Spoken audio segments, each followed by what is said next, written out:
네, 안녕하세요. 5월 16일 토요일 새벽기도에 시작하겠습니다. 기도드리겠습니다. 은혜로우신 우리 아버지, 오늘도 새나 주신 것 감사합니다. 주님 앞에 영광 돌리는 하루가 되게 하시고 우리의 마음과 우리의 몸과 우리 영혼이 건강한 하루 되게 주옵소서. 오늘 한날도 주님 앞에 의탁하옵고 예수님의 이름으로 기도드리옵나이다. 아멘. 네, 찬송가 310장입니다. 하나님의 은혜로 있을 데 없는 자. 310장 부르겠습니다.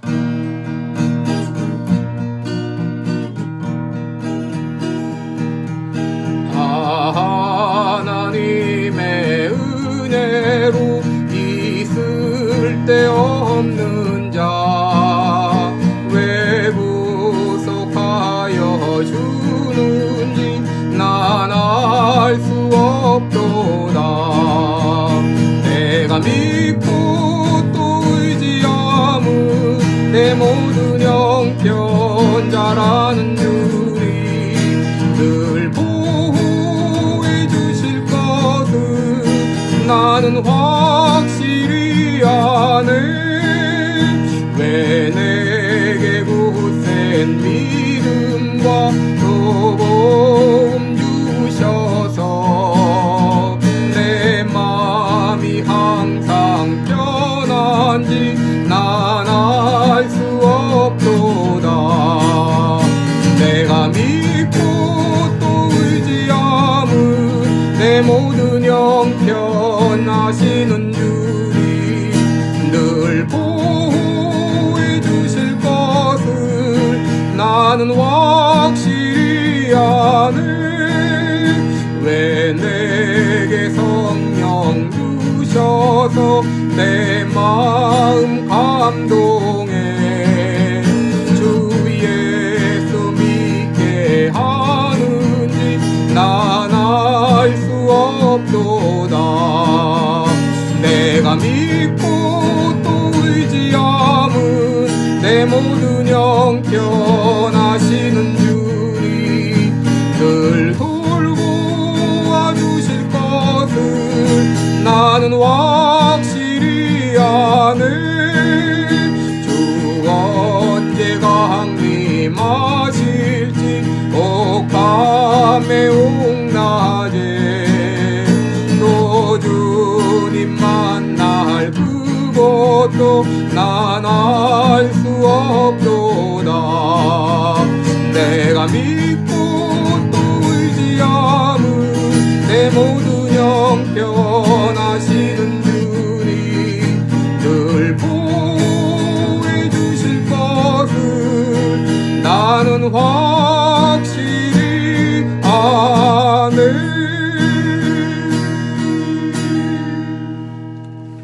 아멘.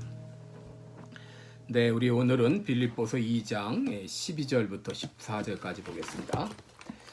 빌립보서 2장 12절부터 14절까지 제가 읽어드리겠습니다. 그러므로 나의 사랑하는 자들아, 너희가 나 있을 때뿐 아니라 더욱 지금 나 없을 때에도 항상 복종하여 두렵고 떨림으로 너희 구원을 이루라.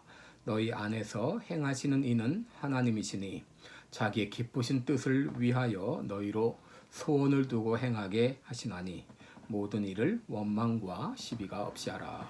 아멘.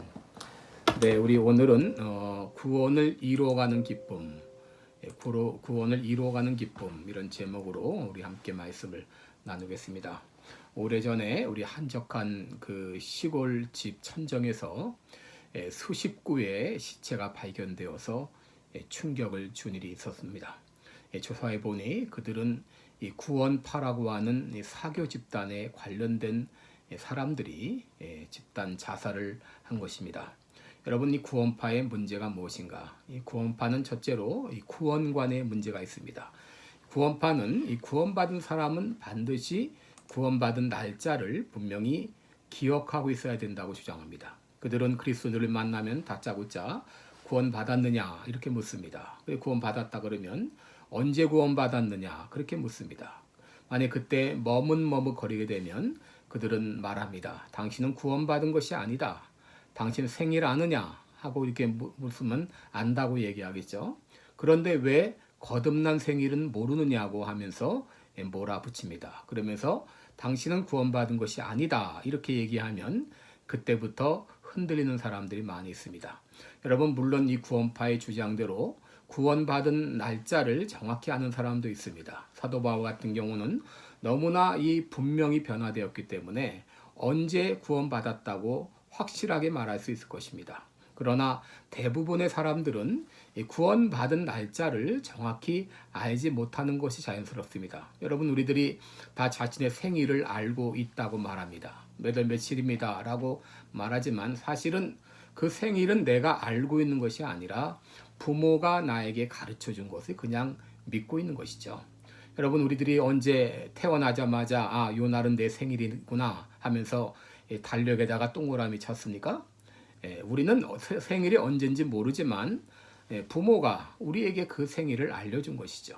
여러분, 예수님도 중생에 대해 설명하실 때 바람이 어디서 불어서 어디로 가는지 알지 못하는 것처럼 사람이 거듭난 것이 그와 같다 그렇게 말했습니다. 그러므로 구원의 정확한 날짜는 모르는 것이 더 자연스럽다라고 말할 수 있습니다.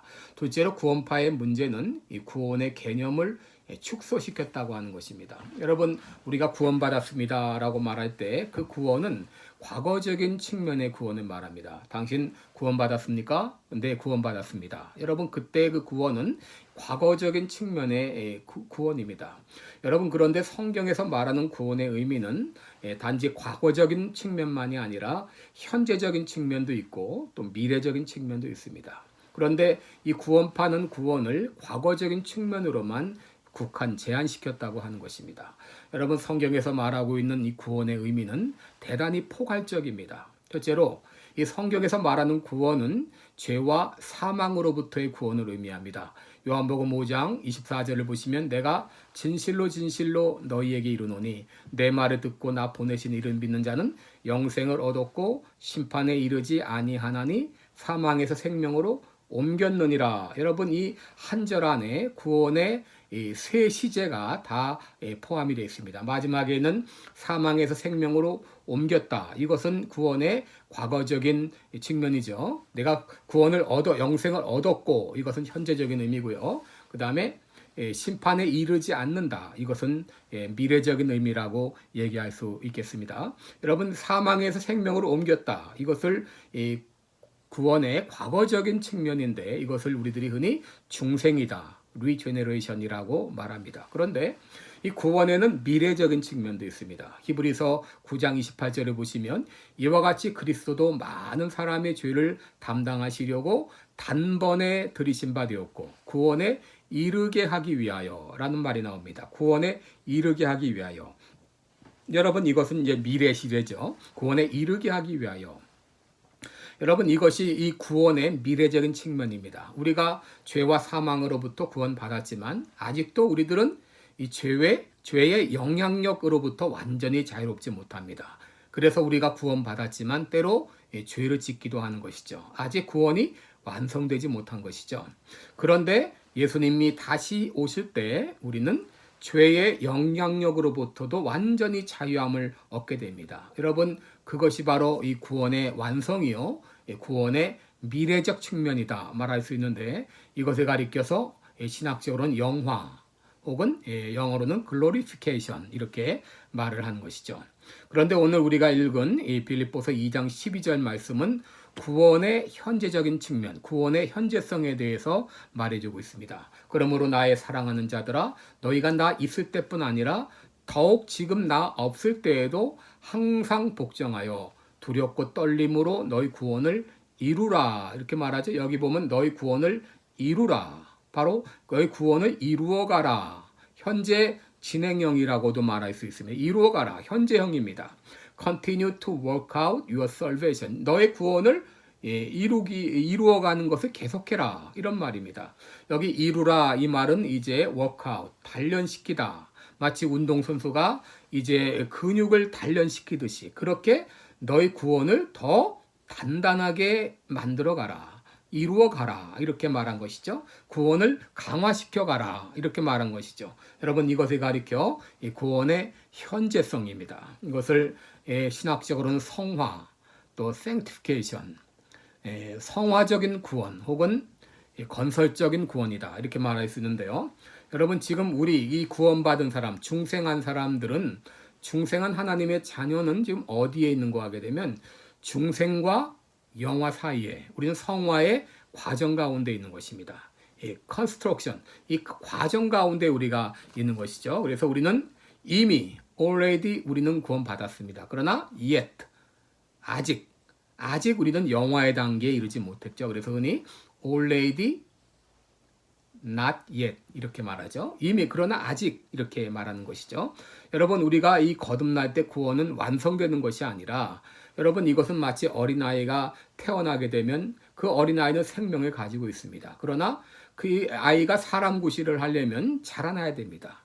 마찬가지로 우리가 거듭났을 때도 영적으로 거듭나서 하나님의 자녀가 되었을 때도 이 구원의 완성을 향해서 계속 전진해 나가야 되는 것이죠.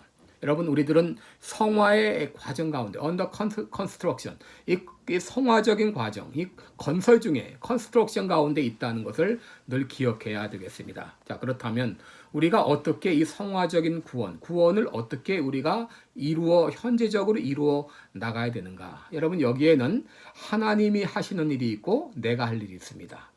여러분 이 먼저 성화적인 구원, 이 sanctification을 이루기 위해서 하나님께서는 어떤 일을 하시는가? 우리 마음 가운데 거룩한 소원을 주신다고 하는 것입니다. 거룩한 소원을 주신다. 여러분 13절을 보시면 너희 안에서 행하시는 이는 하나님이시니 자기의 기쁘신 뜻을 위하여 너희로 소원을 두고 행하게 하시나니 라고 말했습니다. 여러분 우리 안에서 행하시는 분은 누구신가요? 바로 하나님입니다. 하나님께서 우리 안에서 일하고 계신다. 무엇을 위해서? 자기의 기쁘신 뜻을 위해서. 그 기쁘신 뜻을 위해서 우리에게 어떻게 행하시는가? 너희 가운데 소원을 두고 행하게 하신다. desire. 어떤 우리 마음 가운데 이 소원을 주신다는 거예요. desire를 주신다고 하는 것입니다. 여러분 하나님께서는 우리를 향한 기쁘신 뜻을 가지고 계시죠. 에베소서 1장 5절에 보면 그 기쁘신 뜻대로 우리를 예정하사 예수 그리스도로 말미암아 자기의 아들들이 되게 하셨다. 여러분 여기 우리를 향하여 하나님께서 기쁘신 뜻을 가지고 있다고 하셨어요. 그 기쁘신 뜻이 무엇인가? 에베소 1장 4절을 보게 되면 창세전에 그리스도 안에서 우리를 택하사 우리로 사랑 안에서 그 앞에 거룩하고 흠이 없게 하시려고 하나님께서 우리를 이제 택하셔서 그 사랑 안에서 거룩하고 흠 없는 하나님의 자녀가 되게 하시고자 하는 하나님의 그 뜻이 하나님의 기쁘신 뜻이 가운데 있다고 하는 것이죠. 그래서 하나님께서는 우리가 자녀가 되었을 때 우리 마음 가운데 내가 하나님의 거룩한 자녀가 돼야지 하나님의 흠없는 자녀가 돼야지 하는 이런 거룩한 디자이어를 우리 마음 가운데 두신다고 하는 것이죠. 여러분 이것은 마치 우리 어린아이가 태어나게 되면 이 부모가 이 아이를 향한 어떤 기쁘신 뜻을 가지게 되죠. 이 아이를 어떻게 키워서 어떤 사람으로 만들면 좋을까? 이 부모가 이 아이를 향한 뜻을 가지게 됩니다. 하나님은 우리가 이 태어나기도 전에 이미 창세 전에 우리를 선택하셔서 우리를 위한 이 기쁘신 뜻을 가지고 있었는데 그것이 바로 뭐냐? 그 앞에 거룩하고 흠이 없게 하시고자 하는 뜻을 가지고 있다고 하는 것이죠. 여러분 그래서 이 베드로전서 1장 16절에 보면은 내가 거룩하니 너희도 거룩하라 이렇게 말했고 히브리서 12장 14절에 보면 모든 사람으로 더불어 거룩함과 화평함을 주치라 그랬습니다. 여러분 우리가 예수 믿고 거듭나게 되면 우리 마음 가운데 이제 믿음으로 살겠다고 하는 이 마음을 갖게 됩니다.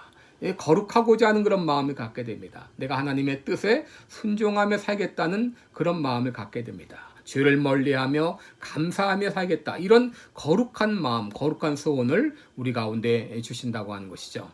여러분 우리가 이제 우리의 삶이 단순히 새끼 밥 먹고 잠자는 것이라면 불신자와 다를 바가 뭐가 있겠어요. 그러나 우리들은 하나님의 이 거룩한 뜻이 우리 가운데 있는 나를 향한 하나님의 거룩한 뜻이 있는 거예요. 우리는 길바닥에 그저 굴러다니는 돌이 아니라 어떤 이 조각가에 의해서 이 석공에 의해서 택함을 받은 사람이에요. 그럼 석공은 그 돌을 가지고 무엇인가 작품을 만들듯이 하나님께서 우리를 택하셔서 이제 하나님의 기쁘신 뜻을 이루고자 하는 그런 계획을 가지고 계시다. 바로 그것이 뭡니까? 우리로 하여금 거룩한 그런 거룩한 삶을 살게 하시고자 하는 이런 마음의 소원을 우리 가운데 주신다고 하는 것이죠.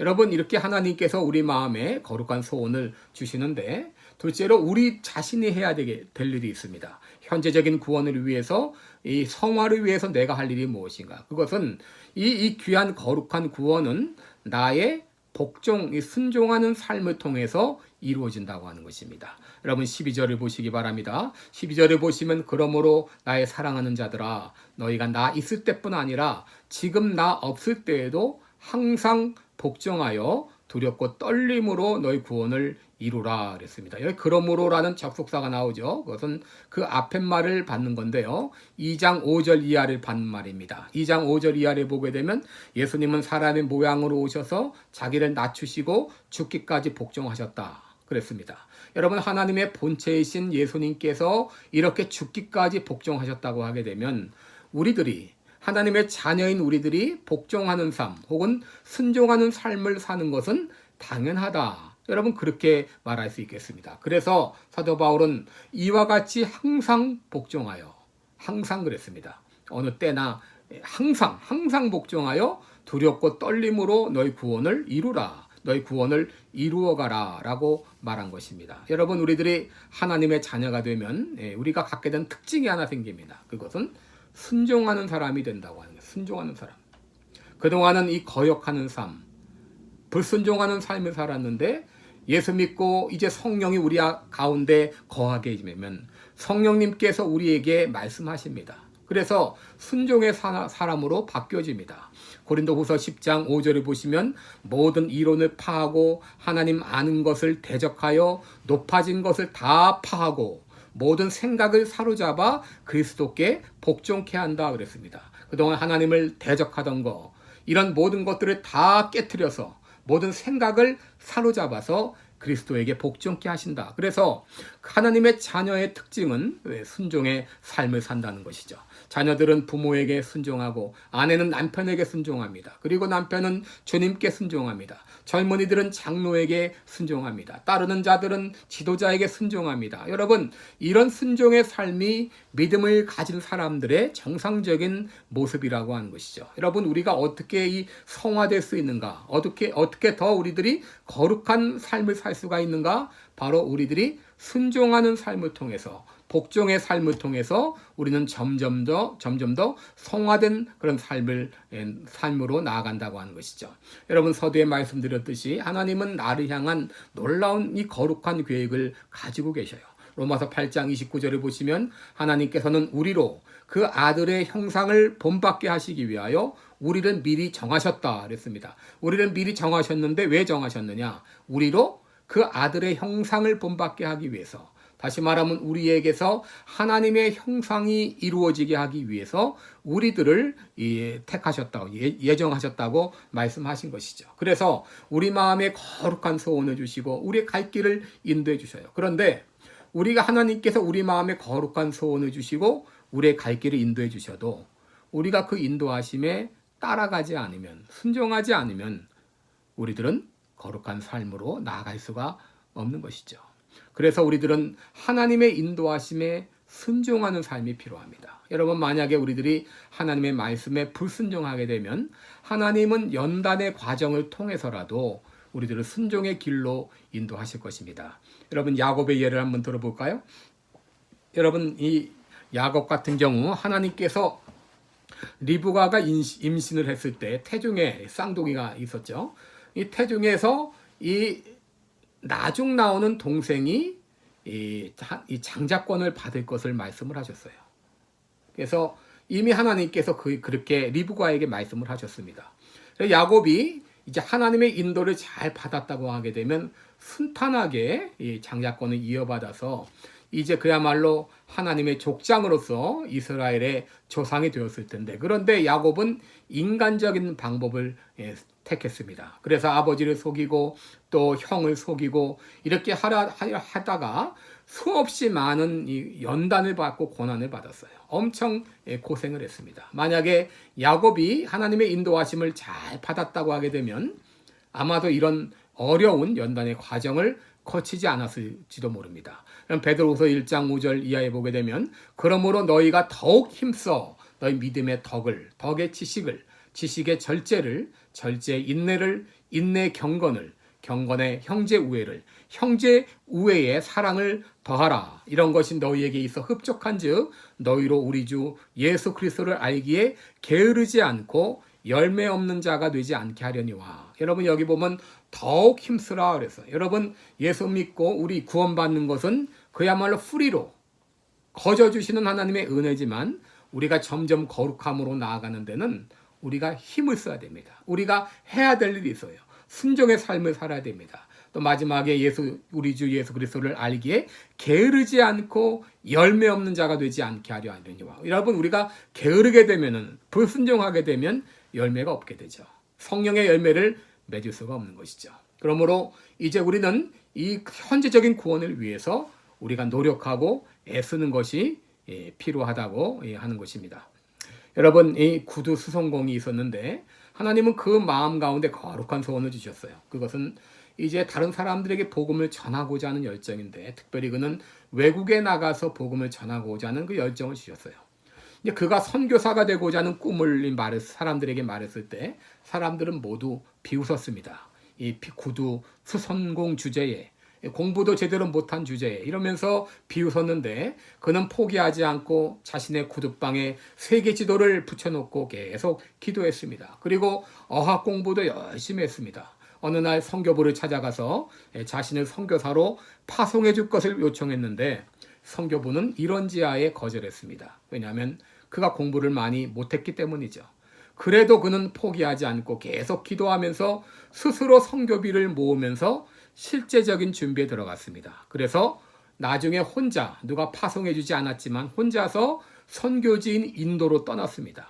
여러분 그가 인도에 가서 수많은 학교와 교회와 병원을 세우고 복음을 전하고 그리고 성경을 수십 개의 인도 방언으로 번역하는 큰 업적을 남겼습니다. 그가 바로 근대 선교의 아버지라고 불리우는 윌리엄 케어리입니다. 여러분 사도 바울은 두렵고 떨림으로 너희 구원을 이루라 이렇게 말했죠. 여러분 성화적인 구원은 단번에 이루어지는 것이 아니라 하나의 과정입니다. 여러분 우리들은 두렵고 떨림으로 이 성화적인 구원을 이루어 나가야 되겠습니다. 여러분 두렵고 떨림으로라는 말은 벌을 받을까 봐 어떤 불안한 마음 그런 마음이 아닙니다. 이 두렵고 떨리는 마음이라고 하는 건 항상 이제 첫 출발하는 마음으로 첫 출발하는 그런 마음 늘 우리가 처음 할 때는 항상 최선을 다하지 않습니까? 그런 마음을 첫 출발하는 마음으로 최선을 다하는 마음으로 이 구원을 이루어 나가라고 말씀하신 것입니다. 그래서 우리가 날마다 이런 하나님이 주신 귀한 구원을 이루어 나가는 여러분 되시기를 주님의 이름으로 축원합니다. 기도드리겠습니다.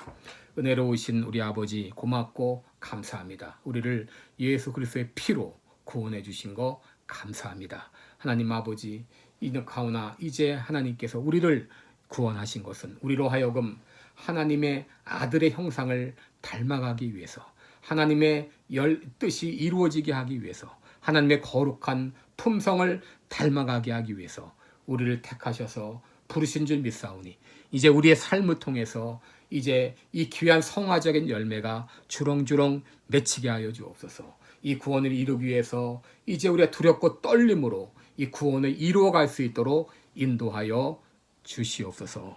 이 모든 말씀을 예수님의 이름으로 기도드리옵나이다. 아멘.